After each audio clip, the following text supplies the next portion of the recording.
नमस्कार मित्रांनो, स्वागत आहे आपला आमच्या आजच्या व्हिडिओमध्ये.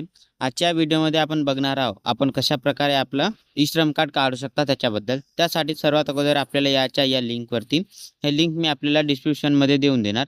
या लिंकवरती आल्यानंतर आपल्यासमोर याप्रमाणे इथं इंटरफेस येऊन जाणार आणि इथं आपल्याला हा उजव्या साईडला प्लॅटफॉर्म वर्कर रजिस्टर ऑन ई-श्रमचा ऑप्शन दिलेला आहे. तर आपल्याला इथं क्लिक करायचं आहे. क्लिक केल्यानंतर आपल्यासमोर याप्रमाणे इथं इंटरफेस येऊन जाणार.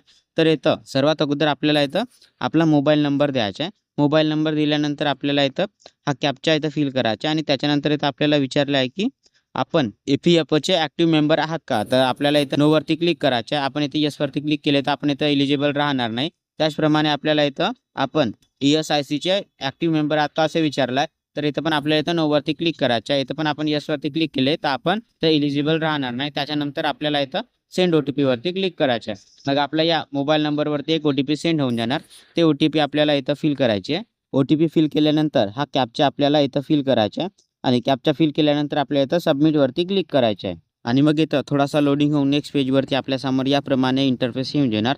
तर इथं आपल्याला आपल्या आधार कार्डची के-वाय-सी करायची आहे. तर आपल्याला इथं आपल्या आधार कार्डची के-वाय-सी करण्यासाठी 2 ऑप्शन दिलेला आहे. एक आहे आपला इथं आधार कार्ड नंबर आणि दुसरा इथं आपल्याला व्हर्चुअल आयडीचा नंबर दिलेला आहे. तर आपल्याला इथं ज्याप्रमाणे आपली आधार ई-के-वाय-सी करायची असेल तो ऑप्शन आपल्याला इथं सिलेक्ट करायचा आणि आपण जर आपली ई-के-वाय-सी हे आपल्या आधार कार्डने करत असाल तर आपल्याला इथं आपला आधार कार्ड नंबर द्यायचा आहे. त्याच्यानंतर आपल्याला इथं आपली या ई-के-वाय-सीसाठी इथं फिंगरप्रिंट, इरास आणि ओ-टी-पीचा ऑप्शन दिलेला आहे. तर आपण इथं ज्याप्रमाणे आपली ई-के-वाय-सी करत असाल तो ऑप्शन आपल्याला इथं सिलेक्ट करायचा आहे. आपण जर आपली ई-के-वाय-सी आपल्या फिंगरप्रिंटने करत असाल तर आपल्याला इथं हा फिंगरप्रिंटवाला ऑप्शन सिलेक्ट करायचा आहे. इराईसने करत असाल तर हा इराईसवाला ऑप्शन सिलेक्ट करायचा आहे आणि ओ-टी-पीने जर करत असाल तर आपल्याला इथं हा ओ-टी-पीवाला ऑप्शन सिलेक्ट करायचा आहे आणि त्याच्यानंतर हा कॅप्चा आपल्याला इथं फिल करायचा आहे. कॅप्चा फिल केल्यानंतर इथं खाली आपल्याला काही हे इन्फॉर्मेशन दिलेलं आहे. तर आपल्याला इथं हे इन्फॉर्मेशन वाचून आपल्याला इथं या बॉक्सवरती क्लिक करायचं आहे आणि त्याच्यानंतर आपल्याला इथं सबमिटवरती क्लिक करायचं आहे. मग आपल्या या आधार कार्डला जो मोबाईल नंबर जोडला असेल त्याच्यावरती एक ओ-टी-पी सेंड होऊन जाणार. ते ओ-टी-पी आपल्याला इथं फिल करायची आहे. ओ-टी-पी फिल केल्यानंतर आपल्याला हा कॅप्चा आपल्याला इथं फिल करायचा आहे आणि त्याच्यानंतर आपल्याला इथं व्हॅलिडेटवरती क्लिक करायचं आहे. मग इथं थोडासा लोडिंग होऊन आपल्यासमोर याप्रमाणे इथं इंटरफेस येऊन जाणार. तर आपल्याला इथं सर्वात अगोदर आपल्याला इथं आपला ॲड्रेस द्यायचा आहे. इथं आपला हा ॲड्रेस आपल्या आधार कार्डनुसारच येऊन जाणार. पण आपल्याला याच्यामध्ये काही चेंज किंवा एडिट करायचं असेल तर आपण इथं त्याला एडिट करू शकता. सर्वात अगोदर आपल्याला इथं आपण रूरल आहात किंवा अर्बन आहात तो ऑप्शन आपल्याला इथं सिलेक्ट करायचा आहे आणि त्याच्या खाली इथं आपल्याला आपला ॲड्रेस दिलेला आहे. तर आपल्याला जर एडिट करायचं असेल तर आपण एडिट करू शकता किंवा त्याला तसंच राहू द्यायचं असेल तर आपण त्याला तसंच राहू देऊ शकता.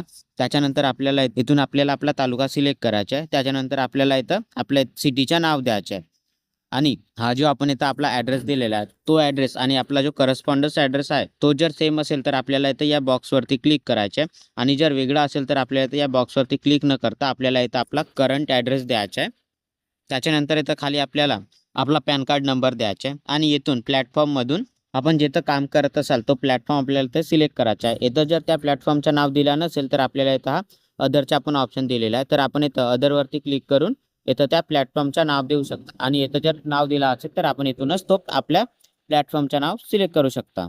त्याच्यानंतर आपल्याला इथं आपला मोबाईल नंबर द्यायचा आहे आणि इथं आपल्याला विचारलं आहे की आपल्याला प्लॅटफॉर्मकडून कोणती आय-डी दिली आहे का? तर दिली असेल तर आपल्याला इथं येसवरती क्लिक करायचे आहे आणि त्याची इन्फॉर्मेशन द्यायची आहे आणि नसेल दिली तर आपल्याला इथं बस नोवरती क्लिक करायचे आहे. त्याचप्रमाणे आपण इथं आणखी कोणत्या प्लॅटफॉर्मवर काम करत असाल तर इथं आपण ॲड मोर प्लॅटफॉर्मवरती क्लिक करून आपला प्लॅटफॉर्म इथं ॲड करू शकता आणि इथं प्रायमरी ऑक्युपेशनमध्ये आपला जो प्रायमरी ऑक्युपेशन असेल तो आपल्याला इथून सिलेक्ट करायचा आहे. सिलेक्ट केल्यानंतर आपल्याला इथं त्याप्रमाणे खाली त्याची इन्फॉर्मेशन येऊन जाणार आणि त्याच्यानंतर आपल्याला इथं सेव्ह अँड कंटिन्यूवरती क्लिक करायचं आहे.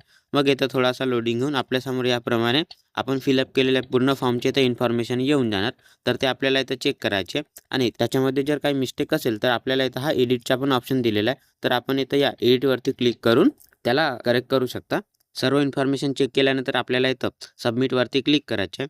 सबमिटवरती क्लिक केल्यानंतर आपल्यासमोर याप्रमाणे इथं हा ॲड फॅमिली मेंबरचा ऑप्शन येऊन जाणार. तर आपल्याला इथं ज्या फॅमिली मेंबरला ॲड करायचं असेल त्या फॅमिली मेंबरला इथं ॲड करायचं आहे. इथं आपण ज्यांचा फॉर्म भरत आहोत त्यांची डिटेल्स इथं अगोदरच येऊन जाणार आणि इथं आपल्याला त्यांच्या फॅमिली मेंबर्सला ॲड करायचं आहे. त्याच्यासाठी आपल्याला इथं या ॲड फॅमिली मेंबर्सवरती क्लिक करायचं आहे आणि मग आपल्यासमोर याप्रमाणे इथं एक युझिंग के-वाय-सी आणि एक विदाऊट ई-के-वाय-सीचा ऑप्शन येऊन जाणार. तर आपल्या इथं ज्याप्रमाणे के-वाय-सी करायची असेल तो ऑप्शन इथं सिलेक्ट करायचा आहे आणि आपल्याला इथं सबमिटवरती क्लिक करायचं आहे.